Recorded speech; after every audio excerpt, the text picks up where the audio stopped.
Thursday night's review of the SK Brann Shamrock Rovers game from Tallaght Stadium, the second leg from last year's first qualifying round, chatting with Gary ONeill, who was on the score sheet on the day, making only his second appearance for Shamrock Rovers. So Gary, thanks for joining us. I just wanted to ask you, you'd only made the one appearance, having moved over from UCD ahead of that game.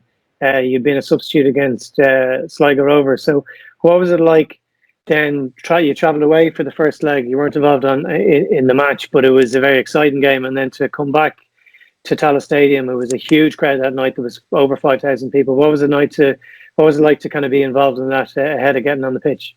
Yeah, it was unbelievable. It was kind of a different one for me, having been at UCD for so many years and playing in front of virtually no one.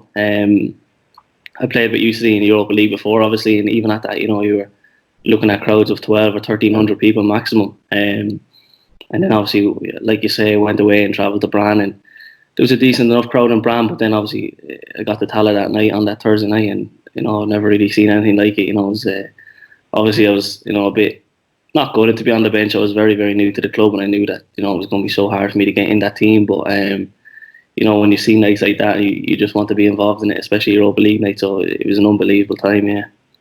Yeah, it was one of those games where there was crowd in the east stand as well as the south stand. So it was a real idea, kind of what hopefully Tallaght Stadium will be. They're talking about putting that fourth stand in. So really exciting to be part of something like that on the pitch. Yeah, it was unbelievable. Like I say, it's probably a strange thing to say, but when you're probably not involved in the starting 11, you kind of probably take it in a little bit more, because when you're in the heat of the battle in the game, you're oblivious to what's going around you. Well, personally speaking, that's the way I would be anyway. But when you're on the bench, you could see the three stands were virtually full, and it was unbelievable. An unbelievable atmosphere that night. Yeah. And Rovers carried it. It was 2-2 after the first leg. It was 0-0 at half time. And then SK Brann scored, a very good goal early enough, I think, in the second half, and it meant Rovers were chasing the game. But Jack Byrne got a really good goal, equalising on I think it was the 75th minute. Really well taken goal to put Rovers ahead on away goals. But there was still 15 minutes to go, and then Stephen Bradley gave you the call to get on the pitch shortly after that. What can you remember what the message was at that stage? I'm sure it wasn't kind of what we have, we hold, because it's not the way Rovers tend to play. But can you remember the message going onto the pitch?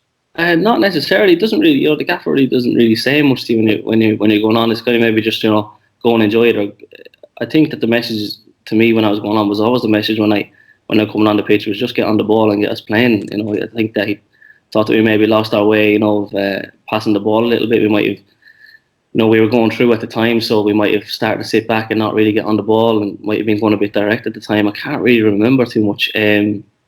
But it was just, I think the instruction, especially from Steve McPhail, was just go and get on the ball, go and enjoy it. European football is one that I really enjoy, especially playing from when I was at UCD. I was playing when I was only 20, I was playing in the Europa League, and it was probably my favourite time playing football, because it's all football matches. Sometimes when you're playing League of Ireland, you get into dog fights and stuff like that, and it can become horrible. But European football is stuff you just go and get on the ball and play, and that was the message when I was coming on. Just get on the ball and get us back passing the ball again. And they were a decent side. I think there was 6 or 7 internationals in the team, so they were really pressing on for. They knew if they could get a goal, to push them through. So it was a chance for you to kind of go up against those type of players as well. Yeah, it's something that I actually spoke to my dad with not too long ago. It's probably a blessing in disguise that when I was out in Brann, I wasn't really involved, and I was able to sit back and watch them. It was because when you're at UCD, you were 100% the underdog when you're in Europe. But when you come to a club like Shamrock Rovers, especially a first round in Europe, you'd always fancy yourself to go through. It's the expectations we'd have on ourselves, and yeah, we were out there, and I got to watch what Brann were about. Obviously, the manager and the staff covered everything in great detail, whether it be through WhatsApp messages or video analysis we done on a Tuesday or a Wednesday before the game.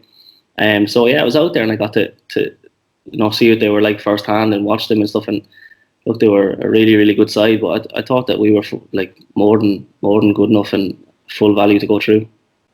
And they pressed on to try and get that goal, and it gave Rovers the opportunity. It was a kind of long ball over the top. Just watch the video there. So Dan Carr held the ball up, and watching you and Jack Byrne sprint from the penalty area through, Dan played the ball back to Jack Brann. I think you were screaming in his ear, and it was a typical Jack Brann pass, absolutely perfect into the path of you, and you were able to get a shot away. You got the benefit of a little bit of deflection, but you'll take that all day. Yeah, I've watched the goal back hundreds of times now, and I actually think that there's one pass in the goal that's completely underrated, and it's Sean Kavanagh's pass. It's one of the best passes I've ever seen. There's an angle of the goal from behind, or the goal from behind the stand, and he's passed it. Dan Carr, it's unbelievable. It's a 40 or 50 yard pass, and people might look at it and say that it was just a long ball, but it was an unbelievable pass. And I think Dan came on in the 75th minute, Dan, and he had a great hand in 2 of the goals. He changed the game when he came on. He just gave us that ability to stretch their defence, and which opened up so much space for Jack as our number 10. And if you give Jack space, you obviously saw what he was like in that European run. He was unbelievable. But I saw Cavo play that pass, and I just thought, I'll get up. I saw a bit of a space. Brann obviously were chasing the game. They needed another goal, so I joined in. I'm sure, literally, if I didn't score, that it would have been a different conversation I was having with the manager in the change room after, because I came on to sit in midfield with Greg Bowler just to kind of see what we had. And, when the ball went there was 2 really, really, really well weighted passes. Dan's weighted pass to Jack allowed him to play it to me first time, and his weighted pass allowed me to hit it first time, and obviously it took the deflection. And, it was the best moment of my career up to that day. And to score down in front of the South Stand, I won't slag you too much about the knee slide, because to score a winning goal on your second appearance in Europe, to take Rovers, just to seal that win, to take Rovers through to the next round, as you say, it was the best moment of your career to date. You've had a couple since then. We might be talking at another stage about the goal against Bohemians and obviously the penalty in the FAI Cup final. But what was the kind of reaction back in the dressing room afterwards? Just now that you were going on to play Apollon in the next round. Yeah, it was brilliant.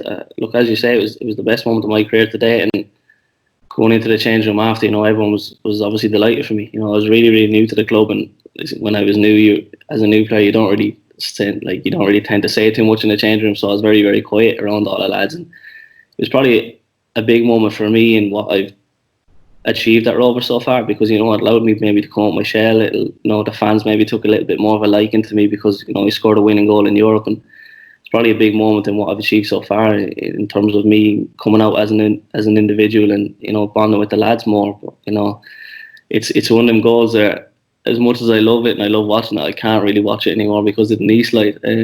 It's just, as I say, it was the best moment of my career to date, and I absolutely ruined it with leaving my kneecap beside the South Stand.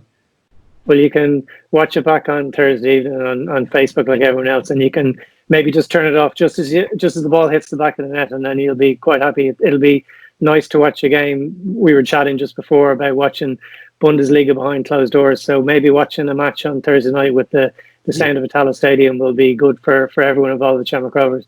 Definitely, yeah. Look, all joking aside, it was an unbelievable night. I often see Rovers fans tweeting about it and talking about how special of a night it was. Like you said, the 3 stands were open, and it was an unbelievable atmosphere. So it'd be nice to watch the full game back. I don't think I have yet, to be honest. I only came on in the 80th minute, so I haven't really watched the full game back at all. So I'm looking forward to sitting down on Thursday and watching it back and reliving those moments. Great, Gary. Listen, I really appreciate your time. Thanks very much for that. And I'm looking forward to watching it myself on Thursday evening. So thanks, ONeill. Thanks, pal. Cheers. Cheers. All the best. Cheers, bud.